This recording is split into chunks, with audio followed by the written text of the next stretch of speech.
The Pacific Ocean became a graveyard for the most powerful warships ever constructed, and the story of how that happened reveals one of warfare's most dramatic reversals. When you examine what transpired during those brutal years of combat, you discover something almost incomprehensible at first glance. The mightiest vessels ever to slice through ocean waters, floating cities of steel carrying enough firepower to level coastal towns, met their end at the hands of aircraft so small and fragile that a single machine gun burst could tear them apart. This wasn't supposed to be possible according to every naval theory that existed at the time. The Imperial Japanese Navy had invested decades and unimaginable resources into creating what they believed would be the ultimate naval striking force. These weren't just ships in the conventional sense.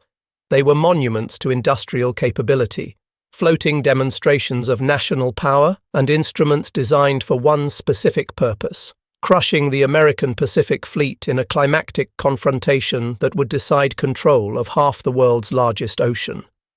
Every rivet, every plate of armor, every massive gun barrel represented a philosophy of warfare that stretched back centuries to the age of sail, when great ships stood toe-to-toe and pounded each other until one or the other surrendered or sank. Consider what went into constructing these leviathans. The Yamato-class battleships represented the pinnacle of this thinking. Her construction consumed resources equivalent to building several hundred fighter aircraft.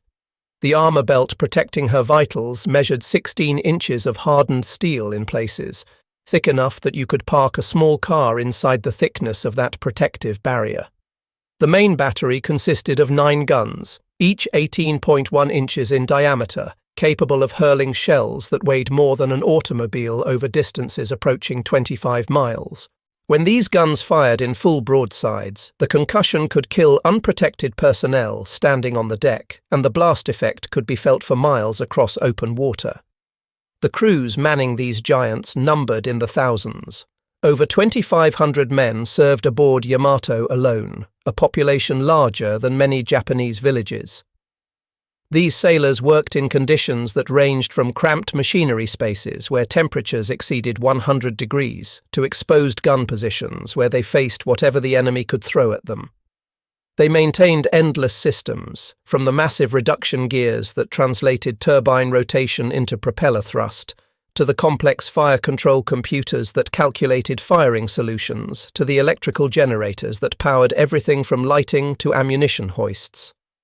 Japanese naval doctrine centered on what they called the decisive battle concept. This wasn't some vague strategic preference. It represented their entire approach to naval warfare, refined through decades of study and wargaming. The idea was straightforward in theory, though incredibly complex in execution. The combined fleet would maneuver to bring the American Pacific Fleet to battle under conditions favorable to Japan. When contact was made, battleships would form the main line, their massive guns would engage at maximum range, and superior Japanese marksmanship combined with superior ship design would systematically destroy American capital ships until the enemy fleet was annihilated. With the American fleet eliminated, Japan would have free rein across the Pacific, able to consolidate conquered territories and force negotiations from a position of overwhelming strength. This doctrine had historical precedent. The Battle of Tsushima in 1905 had validated these concepts when Admiral Togo's battleships destroyed the Russian Baltic Fleet in a crushing victory that shocked the world. Japan had studied that battle endlessly, analyzing every decision, every maneuver, every tactical choice. The decisive battle remained the holy grail of Japanese naval strategy, and battleships were the instruments that would achieve it. Everything else in the fleet existed to support these giants or to bring about the conditions necessary for them to engage. But something fundamental had changed in the decades between Tsushima and the Pacific War. Something that Japanese naval planners either didn't fully grasp or chose to downplay. Warfare had acquired a third dimension. Ships no longer fought only against other ships on a two-dimensional plane of ocean surface.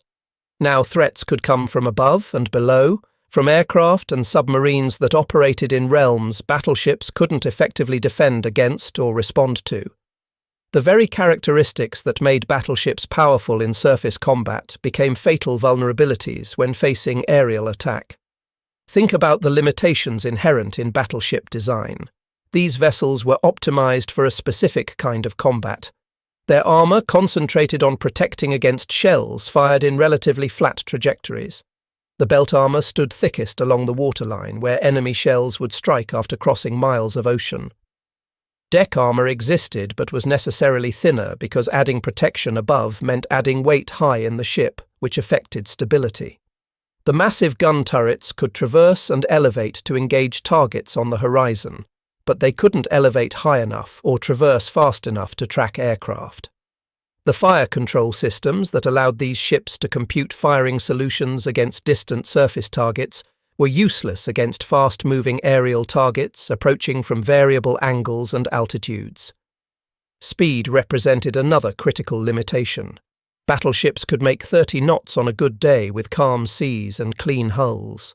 That sounds fast until you realize that even the lumbering torpedo planes that hunted them could fly at twice that speed or more. A battleship needed miles of ocean to complete a turn. An aircraft could reverse direction in seconds. The tactical mobility advantage lay entirely with the aircraft. A battleship captain facing an air attack had almost no options. He could increase speed, but he was already at maximum or close to it. He could maneuver, but his turning radius measured in thousands of yards. He could fire his anti-aircraft guns, but early war systems were woefully inadequate.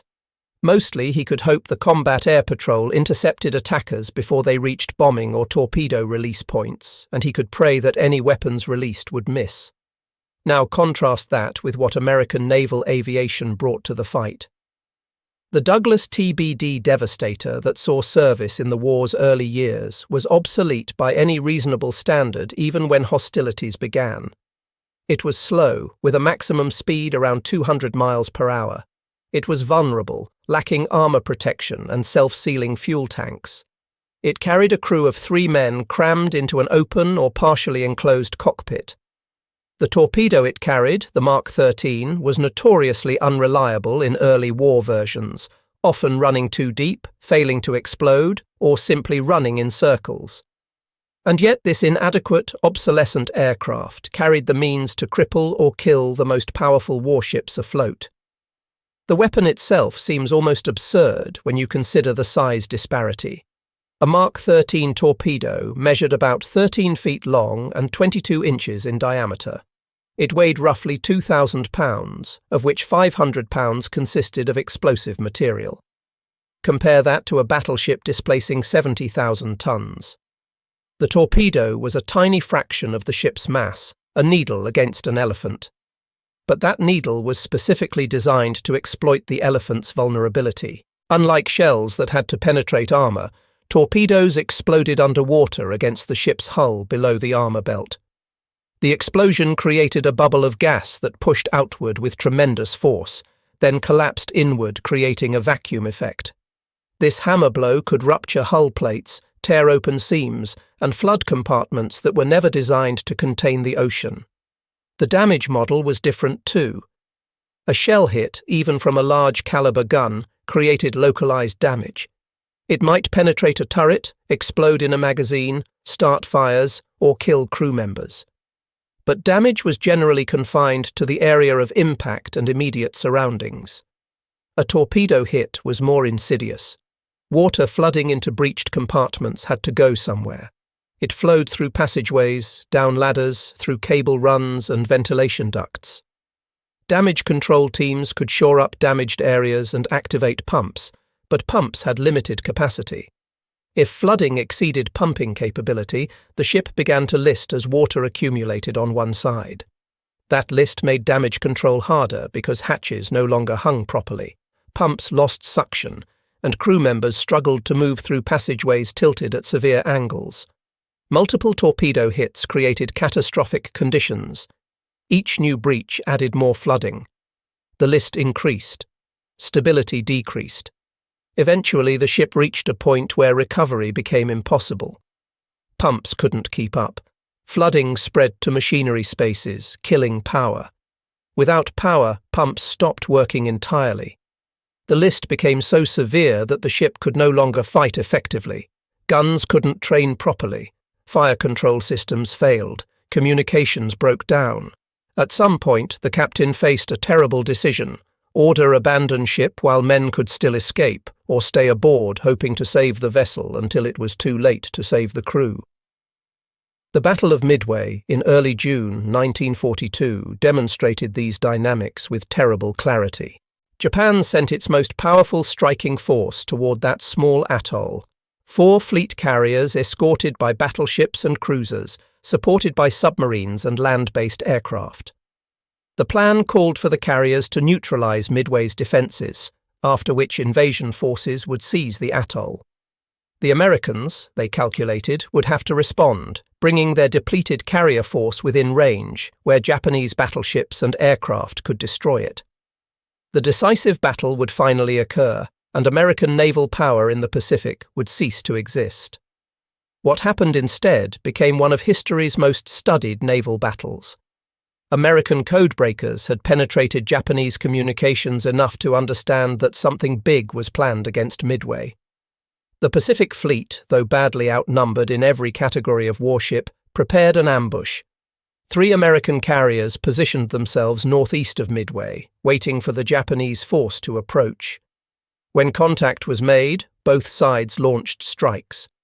The American torpedo plane attacks that followed were slaughter. The devastators from Hornet's Torpedo Squadron 8 approached first, flying low and slow toward the Japanese carriers.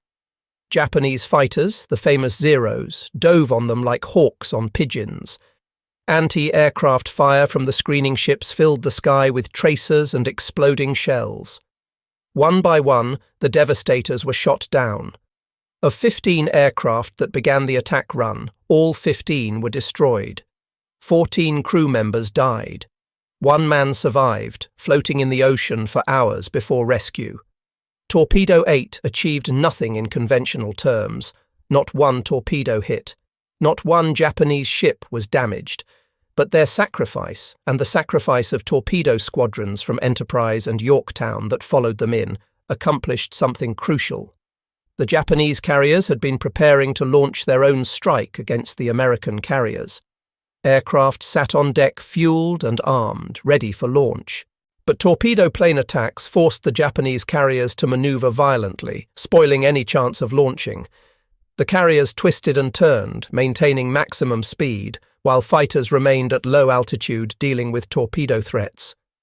That's when American dive bombers arrived. While Japanese attention focused downward on torpedo planes skimming the wave tops, the dive bombers approached from high altitude, undetected and unopposed. They rolled into their attacks and released bombs that plunged down onto carrier flight decks crowded with fueled and armed aircraft. The results were catastrophic. 3 Japanese carriers took bomb hits within minutes. Fires spread instantly among aviation gasoline and munitions. Damage control teams fought heroically but couldn't contain the conflagrations. By evening, 3 carriers had sunk or been scuttled. A 4th was located and destroyed the following day. Japan lost 4 fleet carriers, hundreds of aircraft, and thousands of experienced aircrew. American losses, though significant, were far lighter. The balance of naval power in the Pacific had shifted, and it would never shift back. The battleships accompanying the Japanese carrier force barely participated. They were too far from the action when the carriers were hit. By the time they could close to gun range, darkness had fallen and American forces had withdrawn. The mighty guns that were supposed to decide the battle never fired at an enemy ship. Those battleships represented enormous investment in resources and manpower, but they contributed nothing to the battle's outcome. Air power had rendered them largely irrelevant. Pearl Harbor had already demonstrated what aircraft could do to battleships. That December morning saw Japanese carrier aircraft achieve near-perfect surprise against the American Pacific Fleet at anchor. Torpedo planes carrying specially modified weapons skimmed across the harbour, released their torpedoes at point-blank range, and devastated Battleship Row. Arizona took a torpedo hit that likely detonated a magazine, destroying the ship and killing over 1,100 men. Oklahoma suffered multiple torpedo hits that caused catastrophic flooding. The ship rolled completely over, trapping hundreds of men inside. West Virginia, California, and Nevada all took multiple torpedo hits that left them sunk or heavily damaged. The lesson was clear to anyone willing to see it. Battleships, for all their power and majesty, were hideously vulnerable to air attack. They couldn't dodge, they couldn't fight back effectively. Their armor, designed to stop shells, did nothing against torpedoes that exploded underwater. A weapon system that cost a fraction of what the battleship cost could send that battleship to the bottom.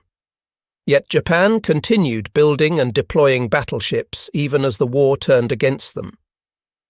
The Yamato and her sister Musashi represented the ultimate expression of battleship design. No larger battleships were ever built, or ever could be built, given the constraints of dry docks and canals. These ships displaced 72,000 tons fully loaded. They stretched over 800 feet in length and measured over 120 feet wide. The propulsion system generated 150,000 horsepower, enough to push the ship to 27 knots despite its enormous mass. The armor scheme included that 16-inch belt, turret faces over 2 feet thick, and deck armor designed to resist plunging fire from the largest guns then known. The main battery of 9 18-inch guns could hurl shells weighing 3,000 pounds each. These shells could penetrate any armor then existing at ranges exceeding 20 miles. In theory, Yamato could stand off beyond the range of any American battleship and methodically destroy it with impunity. The fire control system used analog computers and optical rangefinders to calculate trajectories accounting for range, target speed and direction, wind, air temperature, and the rotation of the Earth itself. Japanese naval engineers had achieved near perfection in battleship design by standards that were already obsolete. Musashi, Yamato's sister, saw more action earlier in the war.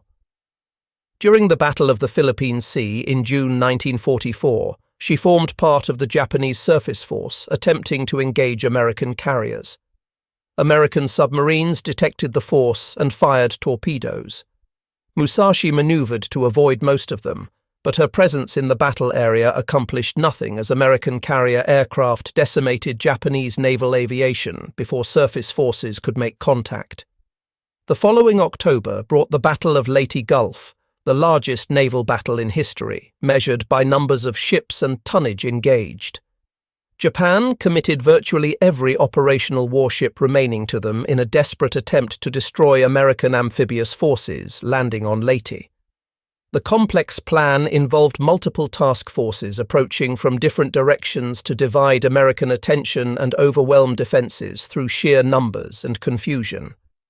Musashi formed part of the center force approaching through the Sibuyan Sea. American submarines detected this force early and sent contact reports. American carrier aircraft from multiple task groups converged on the center force beginning mid-morning. Wave after wave of bombers and torpedo planes attacked throughout the day.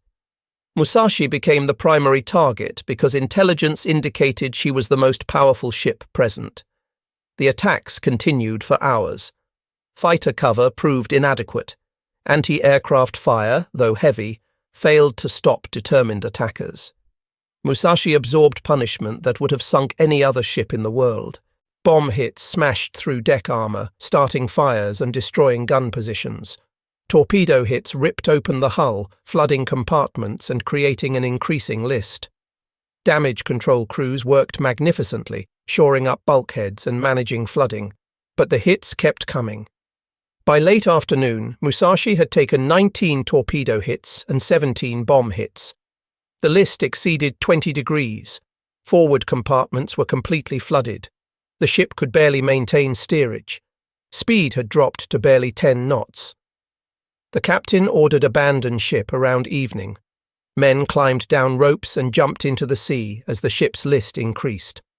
Musashi capsized and sank shortly after, taking over 1,000 men down with her. The most advanced battleship in the Japanese fleet had been overwhelmed by aircraft, exactly as Pearl Harbor had demonstrated was possible 3 years earlier. The lessons had been written in blood and steel, But Japan had no choice but to continue fighting with the ships they had. Yamato survived longer, but met an equally futile end. By early 1945, Japan's situation had become desperate. American forces had seized island after island, moving ever closer to the home islands. The Philippines had been lost. Iwo Jima had fallen despite fanatical resistance. Okinawa came next, and Okinawa was close enough to Japan proper that its loss would bring the home islands under direct assault. The Japanese High Command devised Operation Ten-Go, a last-ditch attempt to hurt American forces at Okinawa. Yamato would sail from Japan with a small escort of cruisers and destroyers. The force carried only enough fuel for a one-way trip. The plan called for the ships to beach themselves on Okinawa and fight as stationary gun platforms supporting Japanese ground forces. The crews would become infantry once ammunition was exhausted. Nobody expected to survive. This was explicitly a suicide mission, throwing away Japan's last functioning battleship and thousands of trained sailors in exchange for uncertain tactical benefits. American intelligence detected Yamato's departure almost immediately. Submarines shadowed the force and reported its position and course. Admiral Mitcher, commanding the American Fast Carrier Task Force, didn't hesitate. He launched massive strikes from multiple carriers. Nearly 400 aircraft converged on Yamato and her escorts. The battle on April 7, 1945, lasted about 2 hours. Yamato's anti-aircraft armament had been significantly upgraded since her commissioning. She mounted over 150 anti-aircraft guns of various calibers. These guns fired thousands of rounds, filling the sky with tracers and exploding shells. But 400 aircraft attacking simultaneously overwhelmed any defense. Torpedo planes came in from multiple directions, forcing Yamato to choose which threats to turn toward. While she turned to avoid torpedoes from one direction, planes from another direction had clean shots at her beam. The torpedo hits accumulated. 1, 2, 5, 10 hits flooded compartments and increased the list. Yamato's damage control was superb, but nothing could cope with that volume of flooding. Bomb hits started fires and killed gun crews. Communication systems failed. The list reached 20 degrees, then more. Power failed in some areas. At some point, the captain realized the ship was doomed. Yamato couldn't be saved. Shortly after 2 in the afternoon, with a list exceeding 30 degrees, magazine detonations tore the ship apart. The explosion was visible from aircraft miles away. Yamato rolled over and sank, taking nearly 3,000 men to the bottom. The most powerful battleship ever constructed had survived barely 2 hours against sustained air attack. She never fired her main guns at an enemy ship. Her massive armor and powerful weapons meant nothing against aircraft she couldn't effectively fight. The 10 or 11 torpedo hits that doomed her represented weapons that cost perhaps $10,000 each in period money. Yamato herself had cost the equivalent of billions in modern currency. The return on investment couldn't have been worse. American pilots returning from the strike described the attack almost casually. Yamato's anti-aircraft fire looked impressive but was ineffective. Planes could dodge the tracers. The ship was too slow to avoid torpedoes once planes reached release points. Some pilots expressed almost sympathy for the doomed crew, recognizing the courage required to sail out knowing you wouldn't return. But this was war, and Yamato represented a threat that had to be eliminated regardless of the human cost. Consider the economics underlying all this. A fleet carrier could operate 80 to 100 aircraft. Each aircraft cost perhaps $50,000 in period money, with the carrier itself costing maybe $100 million. So for roughly $200 million total investment, you had a weapons platform that could project power across hundreds of miles, strike targets the carrier itself would never see, and sink enemy ships that cost more than the carrier did. Battleships cost comparable amounts to carriers, but could only fight targets within visual range, perhaps 20 miles in optimal conditions. The range and flexibility advantage lay entirely with carriers. Fuel consumption told a similar story. Yamato burned approximately 600 tons of fuel oil per day at combat speed. That's an enormous logistical burden. Tankers had to be dedicated to keeping her supplied. Fuel storage had to be maintained at bases. Transport routes had to be protected. An Avenger torpedo bomber burned perhaps 150 gallons per mission, less than a ton. A carrier operating 80 aircraft might burn as much fuel as a battleship, but it was projecting far more combat power far more flexibly. Japan's chronic fuel shortage made this disparity devastating. Japanese oil imports had been cut by American submarines and later by American seizure of the Philippines and Netherlands East Indies. Every gallon of fuel burned by battleships was a gallon unavailable for aircraft or merchant shipping. The combined fleet spent much of the war anchored at bases like Truk simply because they couldn't afford the fuel to operate at sea. Battleships that couldn't sortie were useless regardless of their combat power. Training represented another hidden cost. Battleship crews required months of training to operate effectively. The coordination required to fight these ships was immense. Fire control parties had to work in concert with spotters, with turret crews, with engineering personnel maintaining maximum speed, with damage control teams managing any hits taken. Losing a battleship meant losing thousands of trained men who couldn't easily be replaced. Losing aircraft meant losing 3 aircrew who could potentially be replaced in weeks rather than months. The accuracy question deserves deeper examination. Battleship gunnery at long range was far harder than movies suggest. The target was moving, often at high speed and maneuvering unpredictably. The firing ship was also moving, rolling and pitching in the seas. The shells followed ballistic trajectories affected by wind, air density, and even the Coriolis effect from Earth's rotation. Fire control computers could account for these factors, but they required accurate range and bearing information. Spotters in the fire control tower could only judge fall of shot by seeing where shells splashed, then correcting for the next salvo. Against a maneuvering target at 20-mile range, hit percentages rarely exceeded a few percent, even for well-trained crews. Torpedo attack accuracy was far higher, but only because aircraft could approach to point-blank range before release. A torpedo bomber approaching from 500 yards had a clear view of the target, could judge speed and heading precisely, and could release at an angle that minimized the torpedo run. The torpedo only had to travel a few hundred yards rather than miles. Even accounting for duds and erratic runs, hit percentages were far higher than long-range gunnery could achieve, and one torpedo hit could cripple a ship that dozens of shell hits might only damage. Japanese anti-aircraft defenses improved over the course of the war, but never enough to matter against determined attacks. Early war systems relied primarily on 25mm machine guns and some smaller 40mm weapons. These had low rates of fire, limited range, and primitive sights. Crews aimed by eye, trying to lead targets moving at several hundred miles per hour. Hit probabilities were low. American pilots reported that Japanese anti-aircraft fire looked more dangerous than it actually was. The sky would fill with tracers, but most of them passed harmlessly by. Later in the war, Japan added more guns and introduced some radar fire control, but it was too little too late.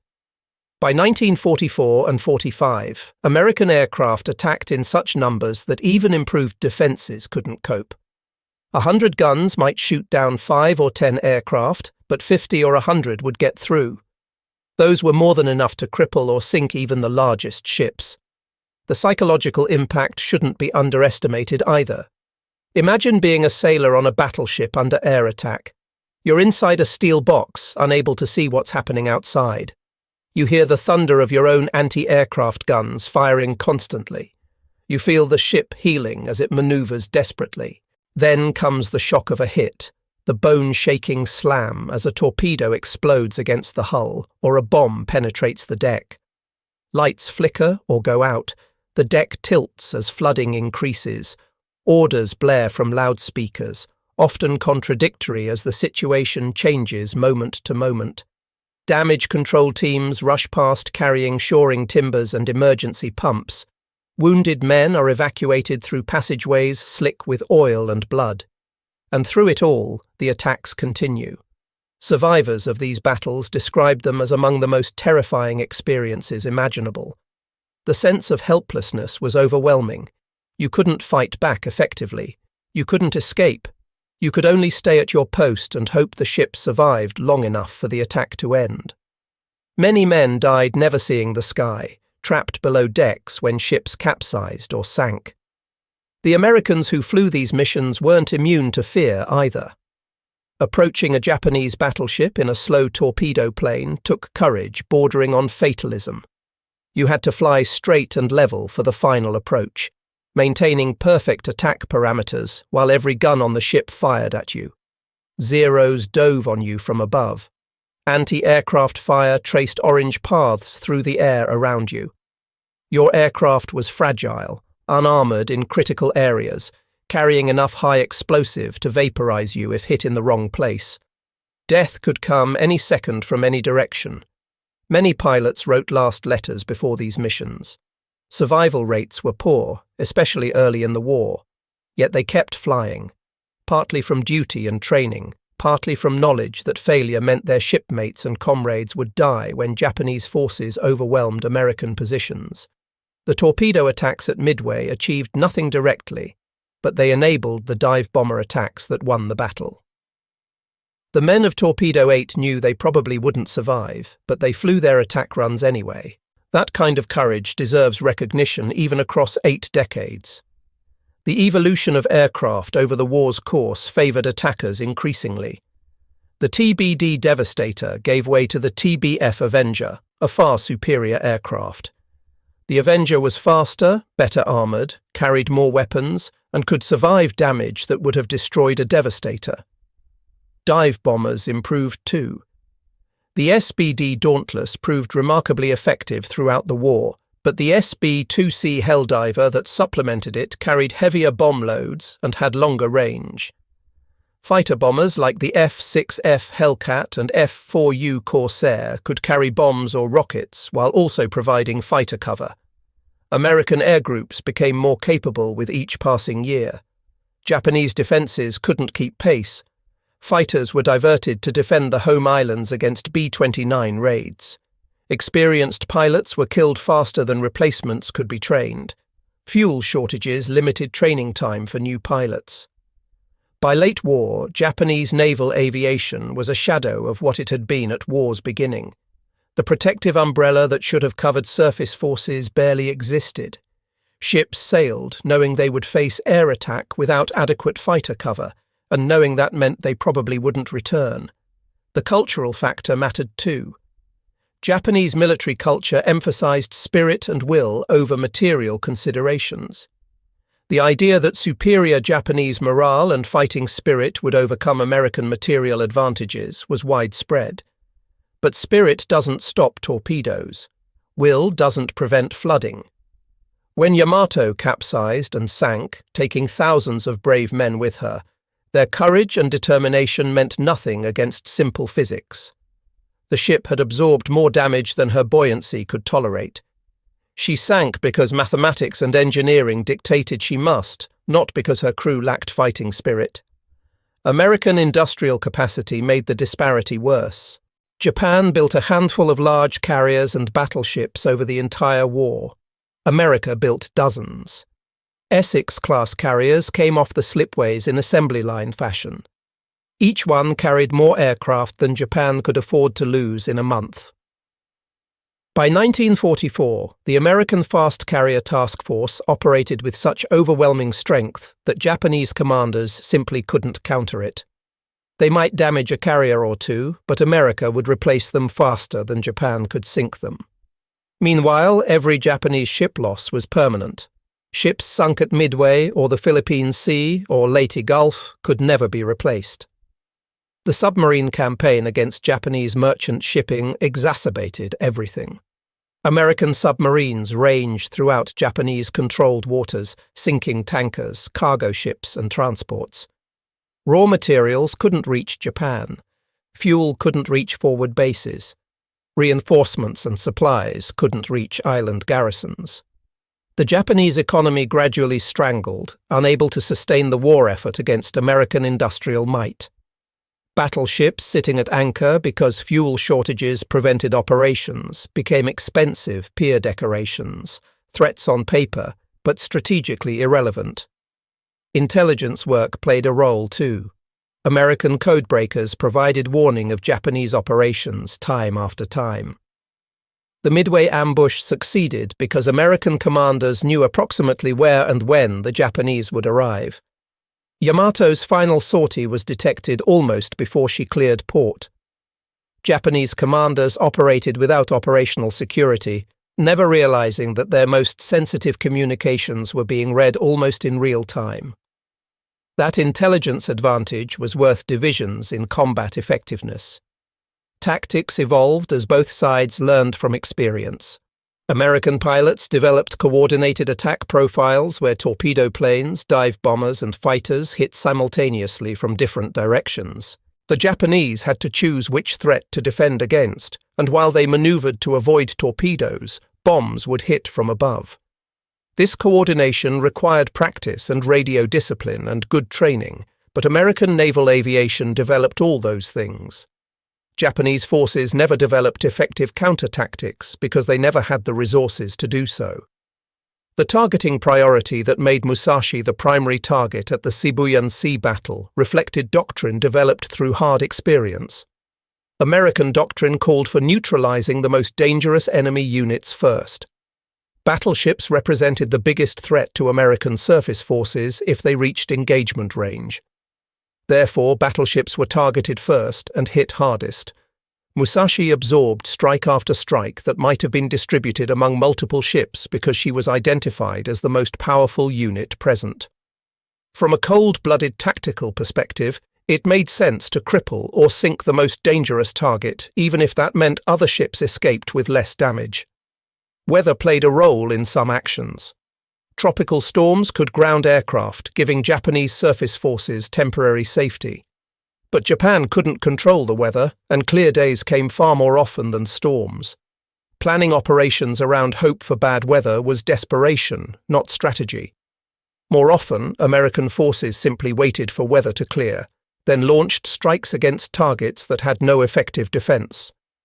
The night battles around Guadalcanal showed that Japanese surface forces could still be dangerous under certain conditions. Japanese destroyer crews trained extensively for night combat, developing tactics that exploited superior optics and aggressive torpedo attacks. Several night surface actions saw American cruisers and destroyers heavily damaged or sunk. But these were tactical victories that didn't affect strategic realities. Japan couldn't win a long war against American industrial and demographic advantages. Night battles were pinpricks against an enemy that could replace losses and continue advancing. The moral dimension can't be ignored. By any objective assessment, most Japanese sailors by mid-war knew they were fighting a losing battle. But military culture and nationalism demanded they continue regardless. Orders were followed even when they amounted to death sentences. Yamato's crew knew Operation Ten-Go was suicide. They sailed anyway. That kind of fatalism horrified American observers who couldn't understand why Japan didn't simply surrender once defeat became inevitable. But surrender violated everything Japanese military culture taught. Better to die fighting than to accept the shame of capitulation. Meanwhile, American forces fought knowing they were winning. Morale remained high because victory seemed inevitable given enough time. Pilots flew dangerous missions knowing that the war effort was succeeding overall. Ships' crews endured the monotony of long deployments sustained by knowledge that each operation brought victory closer. That psychological advantage translated into better performance across every metric that mattered. The toll in human lives was staggering on both sides. Thousands of Japanese sailors died when their ships sank. Thousands more burned to death in fires or drowned when ships capsized. American aircrew died too, shot down during attacks or lost when their carriers were hit. But the proportions favored America overwhelmingly. Japan lost irreplaceable men and ships. America lost men and machines that could be and were replaced. The end came gradually, then suddenly. Island after island fell to American amphibious assaults.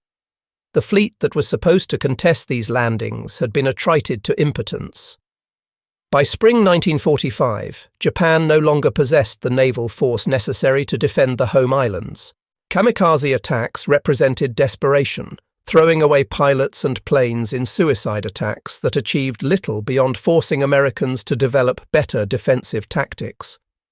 The final battles of the war saw Japan defending with forces so weakened that American dominance was total.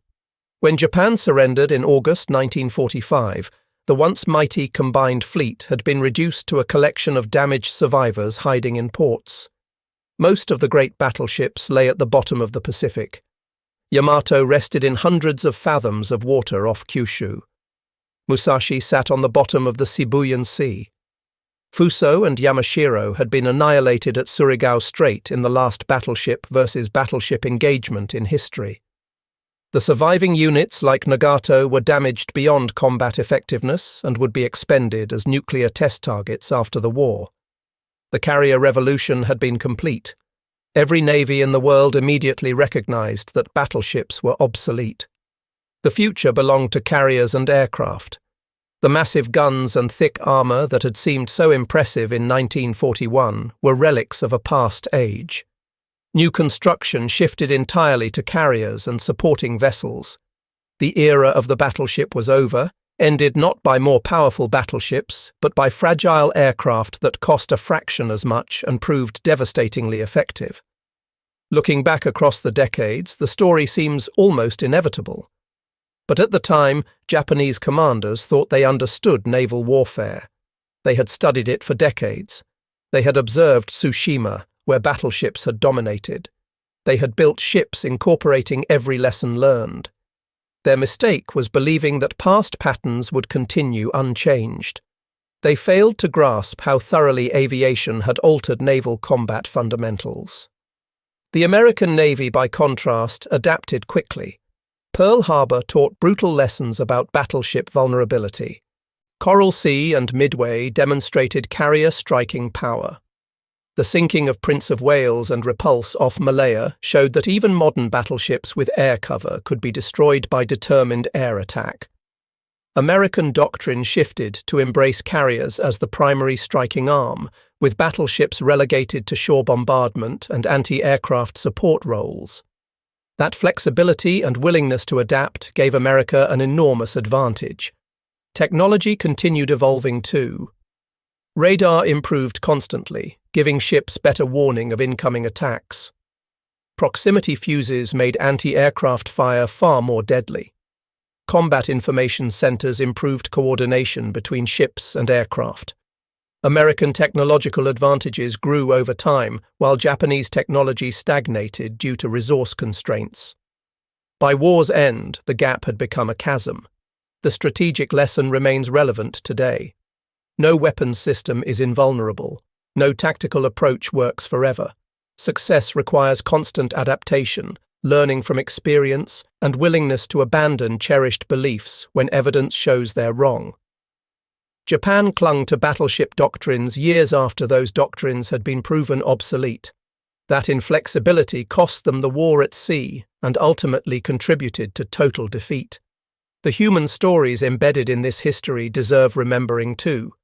Brave men on both sides fought and often died doing their duty as they understood it. Japanese sailors manning anti-aircraft guns as American planes swarmed overhead showed courage even in futile causes. American pilots pressing home attacks through walls of fire showed equal valor. War is ultimately a human tragedy, and the Pacific War was particularly brutal.